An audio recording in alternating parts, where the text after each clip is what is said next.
Well, it made almost no headlines, and yet a major piece of legislation was quietly signed into law a little over a week ago. President Obama signed a bill that allows the U.S. government to combat foreign propaganda by creating its own. Let's take a look and give it a reality check. Well, a little over a week ago, President Obama quietly signed into law the 2017 National Defense Authorization Act. That act is a military funding act, and in this case, it authorized $611 billion for military spending in 2017. No big deal, right? But so often there are additional laws and spending bills tucked into the NDAA, and this year was no exception. This time, it was something called the Countering Foreign Propaganda and Disinformation Act of 2016. Oh yes, this bill, which was on the Senate side, sponsored by Ohio Senator Rob Portman, is designed to combat what is called foreign propaganda from organizations such as RT, China's CCTV, or Iran's Press TV. Here's why Portman says the bill is necessary. Quote, surprisingly, there is currently no single U.S. governmental agency or department charged with the national level deployment, integration, and synchronization of whole government strategies to counter foreign propaganda and disinformation.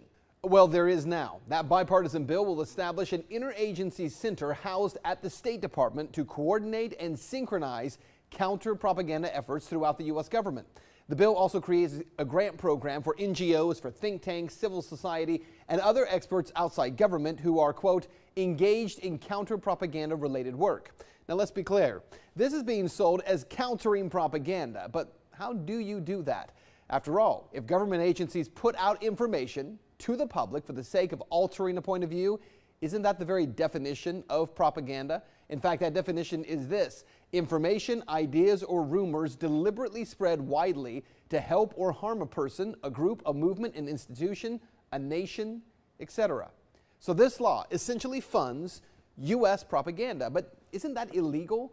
It was. But no, not anymore, because 3 years ago, wrapped inside the 2013 NDAA, was an amendment that removed the ban on the U.S. government creating propaganda and then showing it to U.S. citizens. That ban, by the way, had been in place since 1948.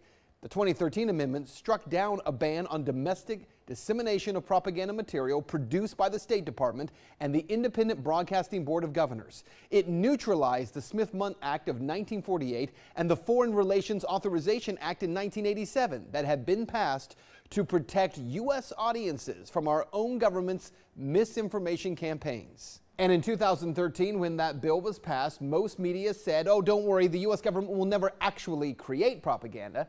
Well, now they've created a mechanism to fund it. So what you need to know is that politicians claiming we need to fund U.S. government propaganda to protect the public from the Russians and from the Chinese. But there's a reason it was illegal for over 60 years for our government to propagandize the public, to protect the public from our own government. Reality check. Right now, 2 out of every 3 Americans in the latest polls say they have little to no trust in mainstream American media, because 2/3 of Americans already believe that they're not getting the truth. That number will likely only get worse with the legalized American government propaganda. So what is the solution here? Well, how about media just tells the truth, just reports facts, does not act as an arm for political parties or for government institutions?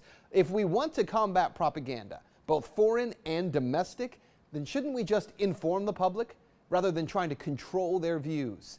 That's Reality Check. Let's talk about it on Twitter.